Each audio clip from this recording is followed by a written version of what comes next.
I purchased this from Best Buy. You can see I was comparing it with their other model, the Integra Ascenta, and frankly, you know, there's a price difference. This is what I paid for it, $764.99, and this other one is $552.50 right now. And if you compare the specs, everything is pretty much the same. It's this one I got has a few more cycles on it, which I really frankly don't care about. The only thing that's really different, there's a delay option. The thing that caught my attention was the weight. I don't know if it's worth anything. This one's 69 pounds, this one's 95 pounds. Also, there's a longer warranty, at least on the racks and electronics and the tub, than on this other one. And it's supposedly a bit quieter, 53 at 58. Okay, the box lists some things that are required. If you're going to be installing this, you should probably pick these things up or have them before you get it home. I'm replacing an old dishwasher, so it's already plumbed and it has the shutoff valve, and I may need this elbow here. We'll see. I have to take the other one out and take a look. I always add some insulation to the back and top and walls when I'm installing the dishwasher, just to make it quieter. Alright, first step is to remove the hoses and things from inside the tub and flip it over on its, well, it says to put it on its back. I put it on its side. I used a piece of styrofoam that came with it to make sure it didn't scratch anything. Next step is to remove this kick panel. It's just taped on so that you can get at the water supply. And also it says to loosen these legs a little bit. I couldn't do it by hand, so stick the pliers in there. And then it says to adjust them to the approximate height. So I guess I'll measure my cutout and measure the top here and adjust them properly. The old elbow joint from the old dishwasher fits into this one just fine. So I just cleaned it up, put some new tape on it. Then it says to just put it in by hand. And specifically no tools necessary, although who really believes that? I'm going to just turn it slightly so at least it's pointed the right direction, which would be this way. Next you have the electrical connections. I actually have a plug. There's a plug that I had installed behind the dishwasher, so I'm just going to wire this plug in, making sure that you've got your line, neutral, and ground in the right order. Also make sure that you have a good grommet so that the cable doesn't short out on the box. Alright, it says that if you have a wooden countertop like I do, that you're going to use these Mulling Plates.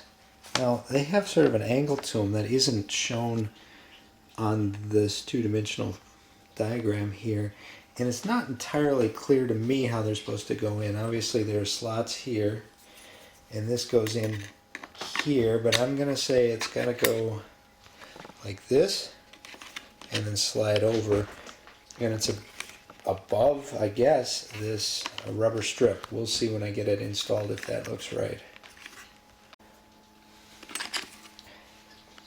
Just slide that in, move it over, and then bend these tabs up here, or down, I guess it doesn't matter. They just to prevent it from flipping out again, like this one is right here.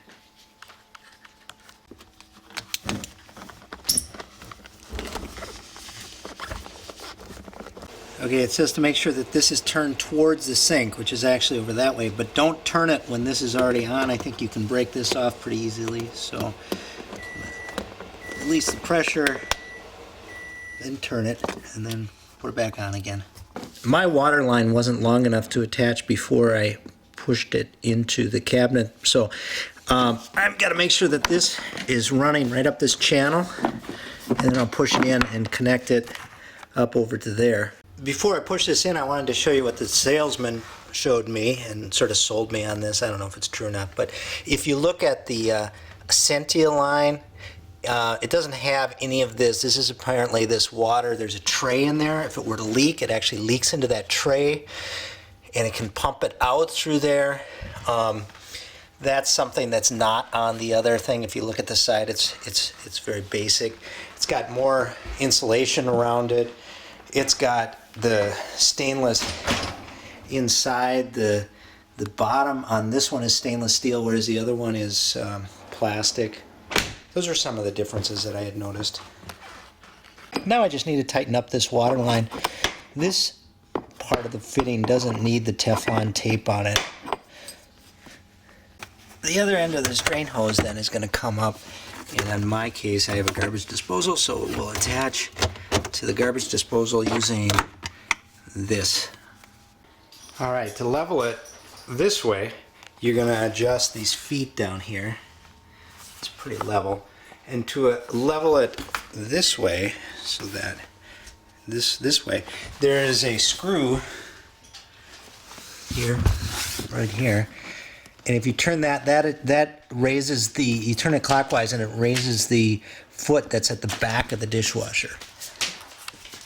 Once it's level and in there straight, then you're gonna screw these in here. So I have to go get some screws, and you just screw that into the top here, and that will hold it in place. It actually came with these screws, so put those in. Okay, so that's it. Get all the styrofoam and stuff out of here, and we'll give it a try. And I don't know, people talked about them smelling funny. I don't smell anything in here. Oh, just like there's also this kick panel we still have to put on. I'll do that. There's a ton of room in here, more than my old dishwasher. As you can see, it's the top rack is adjusted up to the highest level, but there's still plenty of room in there for these glasses. With the rack adjusted up there, get out of there, dog. There's plenty of room, and I love this for, as you can see, for this cooking board. Cookie sheets will fit in there just fine. Okay, so we're gonna. So you just pop one of these suckers in here, close this up. This little thing pops out to show that it's closed. As you can see, the controls are all up here. I'm going to turn it on, and I'm just going to run it on auto. As soon as you close it, it'll start to fill. There's a red light that shows down on the bottom to show that it's on. We'll just let it do its thing. You can hear it filling. According to the directions, it only takes about 2 gallons of water, and it'll recycle that through and keep washing the dishes with just that 2 gallons of water. And it's got a sensor on it. If it has to refill, it will refill, but only if it needs to.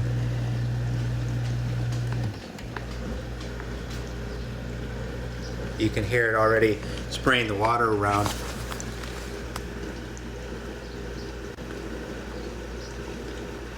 Okay, we've had this now for a few months, and overall very happy with it. Haven't had any problems whatsoever. Pretty amazing. Haven't found one thing that it couldn't clean, including casserole dishes with baked on stuff. If you just put it in there, turn it on, normal.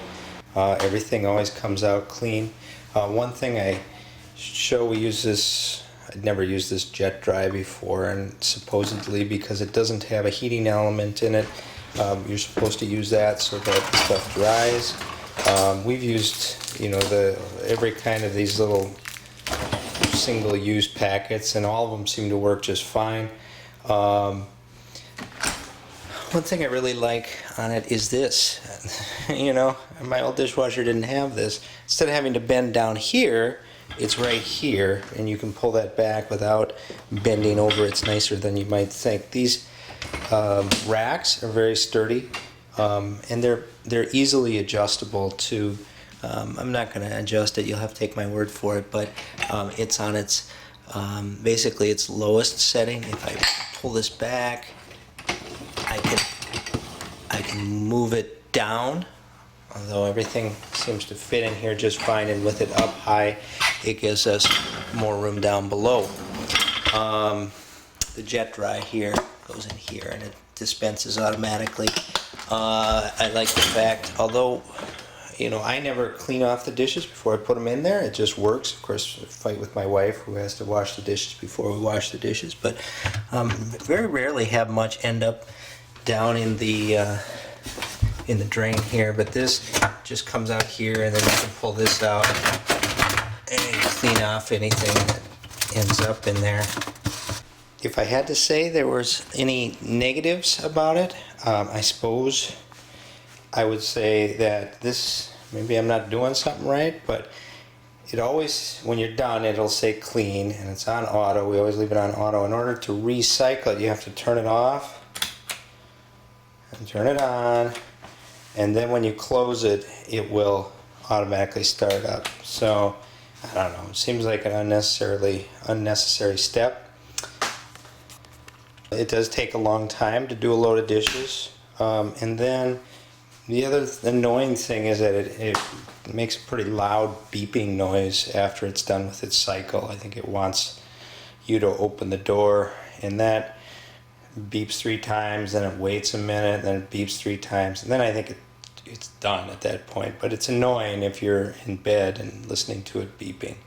Other than that, very quiet, does a very good job.